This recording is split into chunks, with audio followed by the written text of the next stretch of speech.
Hem plantejat aquesta taula rodona primer amb el reconeixement i amb el coneixement de les aportacions de cadascuna de les tres persones que estan aquí representant, des de tres àmbits molt diferents. Primer l'Oriol Martí, com us ha dit la Mireia, és el coordinador territorial de Barcelona de la Direcció General,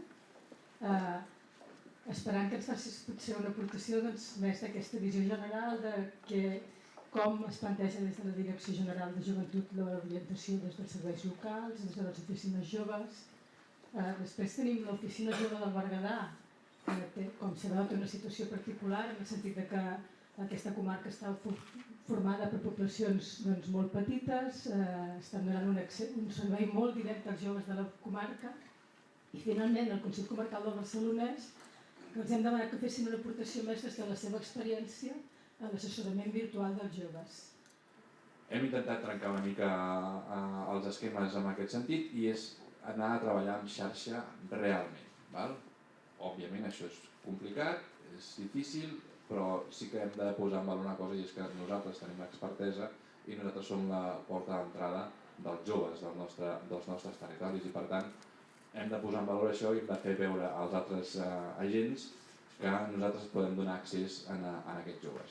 I en un moment actual, en un moment econòmic, sobretot una situació econòmica molt complicada, i que a més, agafant les paraules que el director general de Joventut sempre exposa, ha sigut aquesta crisi. És una crisi molt dura per tothom, però especialment pels joves. És una crisi enormement jove, per tant el jove està patint molt en aquest sentit i tothom vol actuar en els joves. Qui millor que nosaltres per ajudar-los, acompanyar-los a fer actuacions sobre els joves del nostre territori. Hem de donar-li les eines i hem de fer aquest salt, que és vital per la supervivència dels serveis d'informació juvenil, de l'orientació. Si no passem cap a l'orientació, si no fem aquest salt, no té sentit la nostra feina en matèria de joventut i sobretot de proximitat amb els joves. Per què? Perquè la informació entres www.google.cat, poses una paraula clau, li dones a buscar i tens milions de pàgines d'informació. Per tant, el jove això ja ho sap fer. I a més no entrarà des de l'ordinador, sinó que entrarà des del seu smartphone. Per tant, el que nosaltres hem de donar és un valor afegit. La proximitat, el tu a tu, l'experiència i l'expertesa que teniu tots els tècnics de joventut que esteu en punts d'informació, en serveis d'informació o amb els milions de noms que tenen, però que al final l'objectiu és el mateix, que és acompanyar el jove en la seva transició cap a l'edat adulta en el seu procés d'emancipació. No volem donar informació, el que volem és donar aquest plus d'acompanyament d'una persona, de l'escalf de la persona del tu a tu, i fer aquest salt, diguéssim, a nivell d'orientació.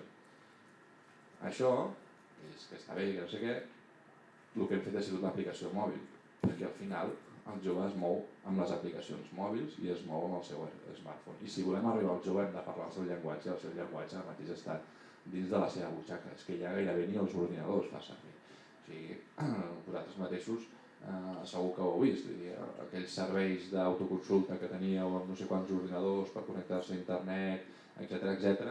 Els usuaris que deveu tenir ara són usuaris molt joves, o usuaris que realment no tenen accés a internet des de casa seva. Per tant, ens volem acostar al jove i ens acostem a través del seu mòbil, d'una aplicació mòbil, i el que volem és acostar-lo cap a vosaltres, perquè vosaltres teniu el coneixement, vosaltres teniu l'assessorament i l'orientació personalitzada i òbviament és els que els podeu donar un servei de qualitat, una informació i una orientació de qualitat. Però precisament ve el qui vol primer de tot ser escoltat, ve explicar tot el seu problema o tota la seva situació, perquè d'entrada a vegades penses que no saps, potser si ha tingut necessitat d'explicar-ho amb algú més, i ve i t'ho aboca, i a partir d'aquí situem, adaptem-nos a cada situació, veiem què és el que se li pot oferir a aquella persona i a partir d'aquí fer-ho. Procurar que la persona t'entengui. Jo penso que és molt important quan dones una informació que la persona et pugui comprendre. Parlar, evidentment, amb el seu llenguatge, o tan planerament com puguis, perquè t'entenguin. Explicar tot el que penses que aquesta persona et pugui captar, fins i tot explicar sigles, explicar moltes vegades amb noms o noms tècnics que a nivell de la feina a vegades sembla que tothom hagi de saber què vol dir aquelles sigles o qualsevol cosa, i la gent del carrer això no ho sap. Per començar, tant els hi fa que siguem oficina jove, com que siguem punt d'informació juvenil, com que si fóssim el que volguéssim. La persona ve i s'acosta. Per nosaltres el que hem desenvolupat al llarg d'aquests anys és tota una xarxa de serveis que pivoten sobre una pàgina web, que és barcelonajove.net, no? que l'objectiu d'aquesta pàgina web era poder facilitar als joves tota una sèrie de recursos de qualitat, una informació de qualitat amb el que el jove pogués realitzar i solucionar les seves consultes. No? Perquè també tenim que tenir clar que el jove vol solucions i vol respostes en immediatesa. No? I això, si potenciaven únicament els serveis d'orientació presencials, doncs mai donarien resposta a totes les necessitats que es podrien generar a la nostra comarca. No? Hem analitzat diferents sistemes d'informació i d'assessorament online que es desenvolupen. El model anglosaxó està molt més desenvolupat que en el nostre entorn, no? I per això van incorporar mètodes i eines que aquests països ja han desenvolupat. Per això, això és el que parlava abans el company, no? Del tema del mentoring en altres països. És molt important no només quedar-nos a veure el que tenim, el que fem i el que fa el veí del costat, no? Sinó que ja a l'hora de desenvolupar i dissenyar estratègies per apropar-nos als joves és necessari també veure que se'n desenvolupen altres indrets de Catalunya, de l'estat espanyol, d'arreu d'Europa, perquè en altres llocs ho estan fent molt bé i millor que nosaltres. No? Tenim un 2% de consultes que provenen a través de la xarxa social, un 1% per telèfon i un 23% presencial. Per nosaltres aquest 23% presencial és molt important perquè és la manera, de fet, l'objecte de la pàgina web era aconseguir un percentatge de presencials que poguéssim nosaltres assolir, no? I potser aquesta reflexió més concreta d'aquests límits de l'orientació, no? Realment, no estem fent sempre orientació, si és que tenim. És a dir, en qualsevol, que tu deies abans, el procés és molt important. Si tu quan fas un procés amb un jove, encara que estigui l'organització del concert de festa major, ho estàs fent des d'una perspectiva educativa, en el fons estàs fent orientació. Què és el que ha d'aportar una professional, un professional de l'àmbit de la joventut que no pugui aportar un tutorial de YouTube, per exemple, no? Que dius, què és el que nosaltres donem de valor afegit, no? I clar, la veritat és que després la Caral ho ha contestat, no? I m'ha encantat veure el lligam i el vincle entre els discursos i les aproximacions, perquè la Caral també ens ha dit en un moment determinat, diu, és que de vegades no és només un procés de donar una resposta, sinó d'ajudar a construir la bona pregunta. I això un tutorial de YouTube no ho pot fer.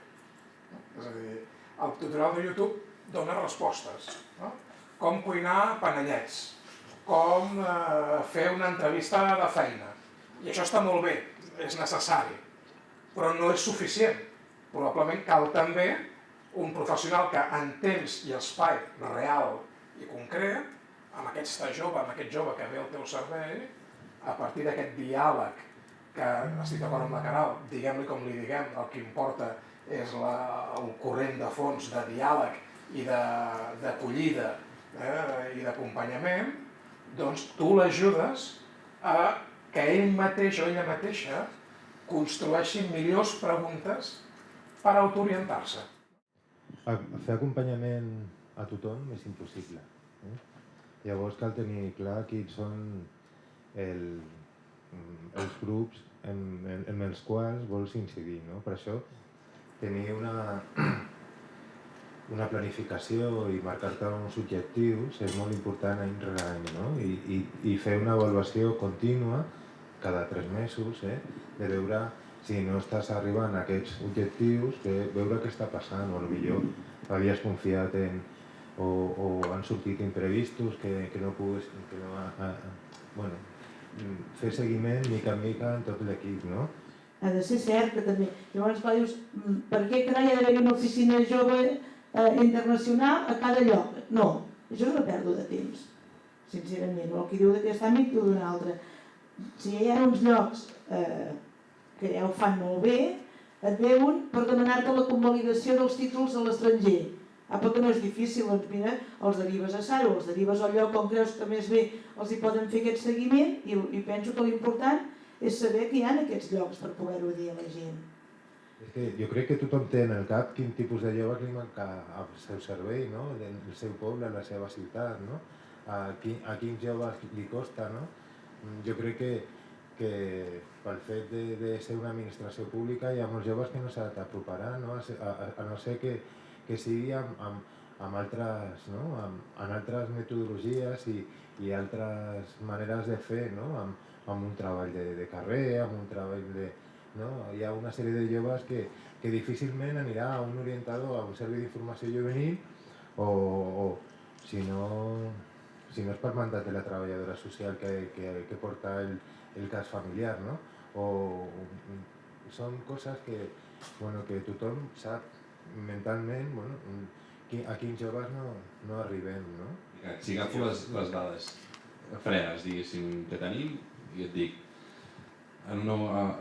majoritàriament en un punt d'informació juvenil va una noia de 16 a 20 anys a preguntar sobre temes d'ensenyament amb la ESO finalitzada i que a més és de nacionalitat espanyola.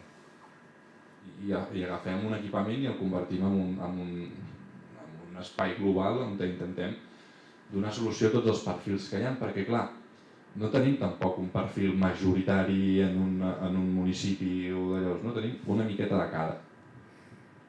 Anys endarrere sí que teníem potser nivells característics o específics d'un col·lectiu concret, però ara ja no és tan remarcat aquest, per tant tenim una miqueta de cada. Perquè moltes vegades fins de quan vas pels instituts a explicar per què serveix l'oficina d'informació juvenil o digue-li oficina jove o el que sigui, és igual, perquè en definitiva serem en el nostre cas al mateix lloc, i que moltes vegades diuen no sabíem que fèieu tantes coses, perquè des de fora, perquè si hi ha ni un consell comarcal que ja abarca molt tema, molta gent des de fora diuen què fan aquests? No sabem pas què fan aquests.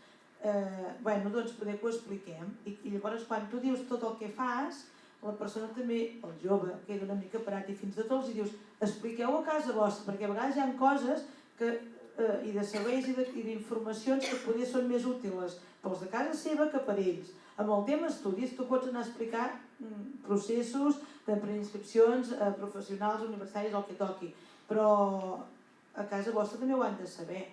No serveix de massa que nosaltres tinguem un mapa de recursos o es queda curt si tampoc no arribem als recursos i ens donem a conèixer. Si més no identifiquen aquestes persones que sabem que treballen amb la comunitat amb la intenció de poder arribar en la mesura de les nostres possibilitats, perquè en les polítiques de joventut sabem que els recursos són pocs i cada vegada menys, no? Llavors, intentar, si més no, identificar aquelles entitats que especialment treballen amb els col·lectius més vulnerables per fer accessibles les polítiques més públiques.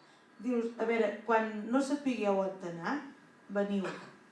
Quan no sapigueu a quina porta anar a tocar, veniu. No és que ho sapiguem tot, però pots buscar el recurs.